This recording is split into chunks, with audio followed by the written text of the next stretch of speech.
today we start our second part of worldview. And I hope the first part was interesting and really exciting for you. If you've never thought about your worldview, well, I hope it maybe got you thinking about it. If you had thought about your worldview, maybe it helped you with defining some elements of it or thinking about angles of it that you had never thought about before. But in this week, so we're going to go a little bit deeper in this whole idea. We're going to look at how a Christian worldview will make a difference in your behavior, actions, or choices.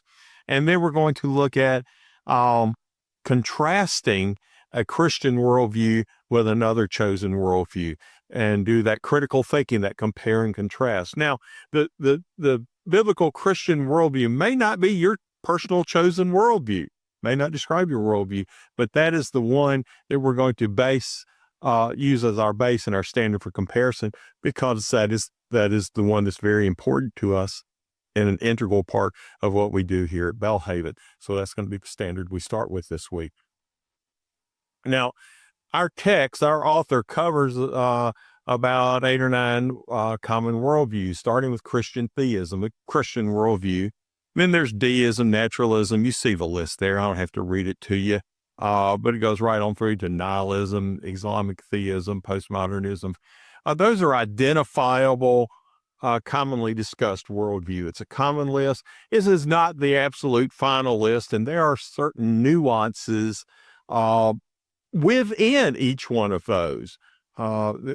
Each one of those is not a totally hard and fast rule on every single element in it.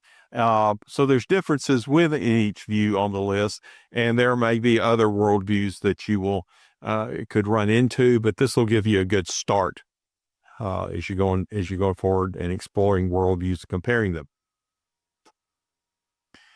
We should expect worldviews to differ among people, okay? And that people with different worldviews will have disagreement because A, they see things differently. 2, if they're really living by their worldview, they're going to behave differently. And that's the whole idea of a worldview. It should, if you're totally living by it, it will affect your behavior. So naturally, when people behave in 2 different ways, there's going to be a difference or sometimes even a conflict. Some differences are more significant than the others. Common today, and we're living kind of in this kind of postmodern age we live in, people, common beliefs, and you even hear expressed, or you can believe whatever you want because what matters to you is the only important thing anyway. Okay. That's the kind of, your truth is not the same as my truth. Okay. And the other is that all beliefs are equally valid on all levels. Now, we say that and people express that, but I think we know internally that isn't always this. Once again, this is where we have to evaluate things. We'll go back to critical thinking that we talked about. That can these things be true? Because if it didn't matter, then there would never be conflicts. If it didn't matter, there are sometimes where worldviews tell a adherent to that worldview to do totally diametrically opposite things. Can they both be acceptable? Okay. Thinking about your worldview helps you put this kind of thing in context, and it helps you evaluate statements like these last 2 that you say all the time, and it makes you say, people say that, or is it really accurate? It gives you a basis to critically evaluate. There's that critical thinking and critically evaluate those kinds of statements. Now let's look at a Christian worldview. Now you just did a group project that you turned in on the Christian worldview. So let's summarize a little bit on that. A Christian worldview is very different from others. A Christian worldview is going to say God created the world and is supreme or sovereign over it. Other worldviews will say, what God? Or they may say, okay, we'll grant you that God created the world, but he really didn't have much to do with it once he kind of was kind of like at a football game. He did the kickoff and then went and got in the stands. Maybe that's kind of their worldview. So there'll be maybe God that what God. Maybe there isn't a God in the worldview, or maybe the God was involved. God started things, but he's not very involved. Okay. So there's a contrast with what Christians may say. The Christian worldview will say that people are special and made in God's image. Okay. Another worldview might say that people are just lumps of high functioning cells. There's just nothing but matter and energy. Okay. God has made us so that we can explore and figure out his creation. Other worldviews may say something as extreme as nothing matters, or maybe it says we make up our own reality. It is whatever we say it is. Either God gave us a reality, or maybe we make it up.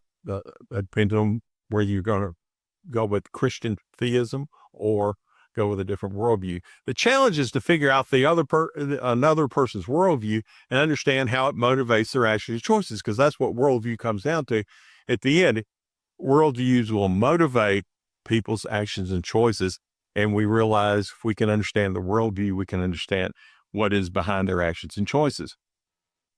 Deism is a belief that God exists, but he's kind of impersonal, and we really can't understand him. The deist generally holds that God does not intervene in the universe. As I said, he was there for the kickoff of the game, then he went and got in the stands.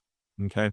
And deists usually place a high value on rational thought without relying on religious or godly revelation or religious authority. So it recognizes a God, but doesn't have God really involved in day-to-day life.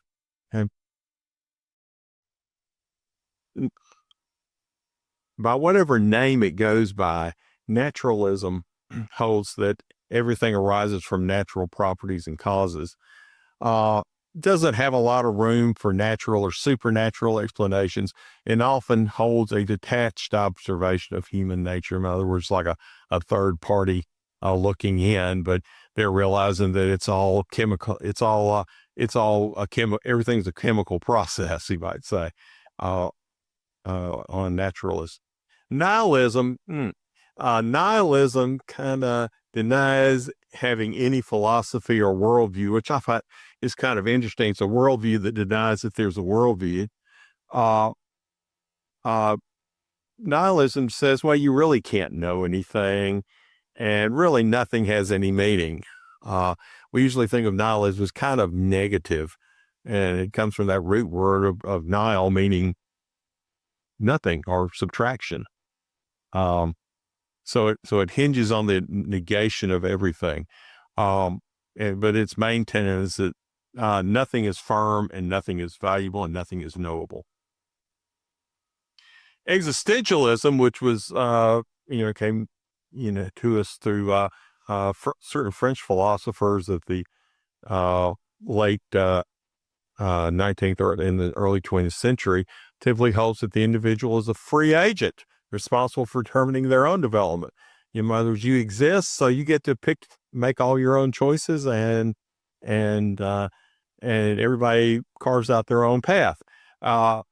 Therefore, human will is a strong factor. You got to follow your own will. So it's strong on personal freedom, individual responsibility, and deliberate choice. Okay.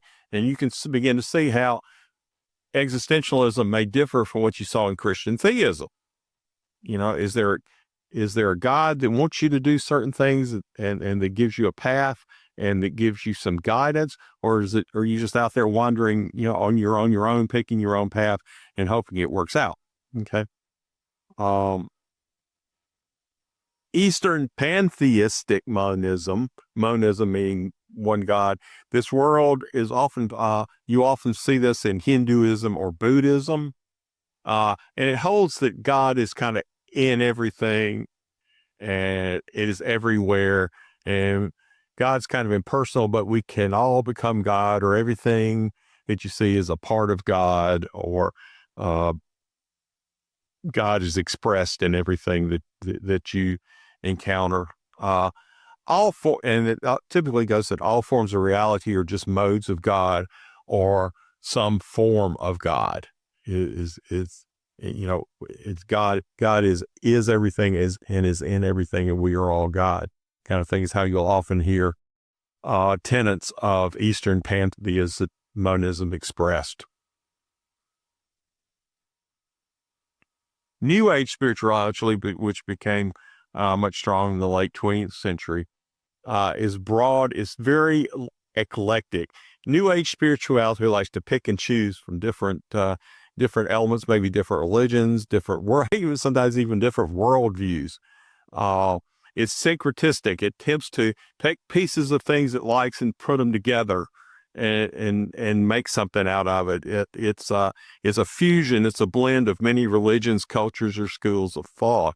Kind of like a big salad or something, And it's not an organized religion. You'll never see a church, with their tenets of New Age spirituality. It's kind of monistic and pantheistic at the same time. But one thing it kind of holds in common with that Eastern pantheistic monism is this kind of they typically believe that reality is one and everything is divine. But New Age spirituality really, it kind of tries to pick and choose elements of other worldviews, put them together. Kind of a build your own worldview. Postmodernism typically distrusts big theories and ideologies, is typically skeptic, is built on skepticism and irony. And if you come up with a universal truth, postmodernism will try to deconstruct it or refute it. Okay. It holds that reality is socially constructed, and you'll hear elements of that a lot, that things being just a social construct. And postmodernism says that there is no objective reality. You just put things together based on your individual experiences.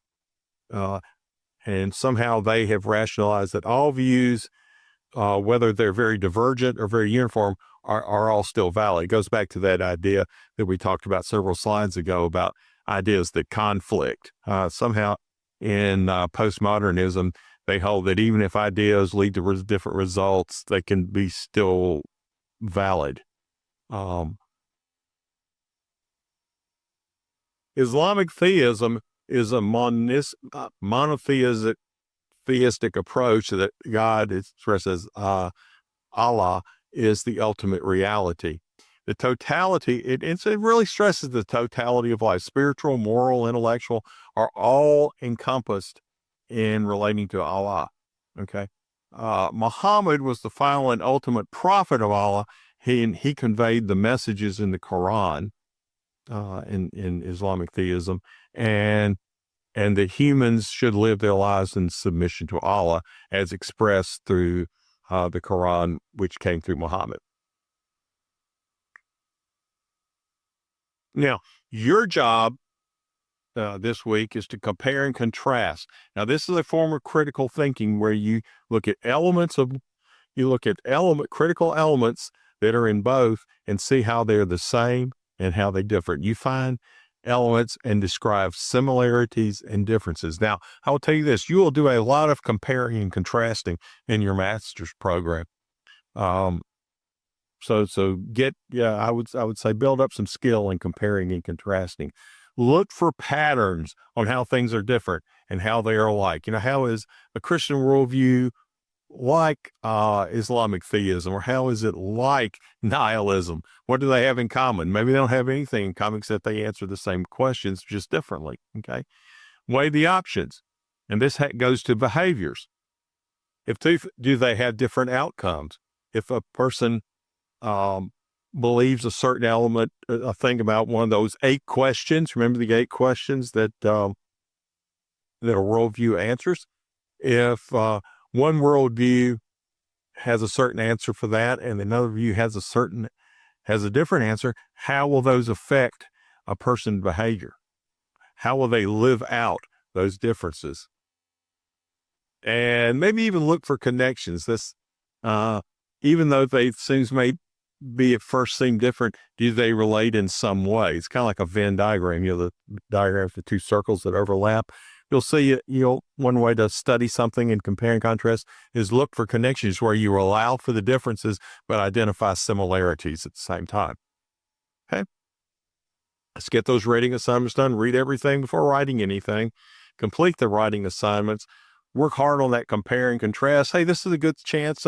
Use your Axio. Use Axio this week to help you kind of get your ideas together as you compare and contrast your biblical Christian theistic worldview with one of the others. And this is a very, very good time for you to start making some notes, because you're going to, in Unit 7, have to articulate your own worldview as part of your final project for next week. So start working on that. Try to get a little ahead and start thinking about it and identifying elements of your own worldview. Naturally, reach out to your instructor if you have any questions. If you're having trouble putting this together or understanding, reach out, and I look forward to seeing you in Unit 7.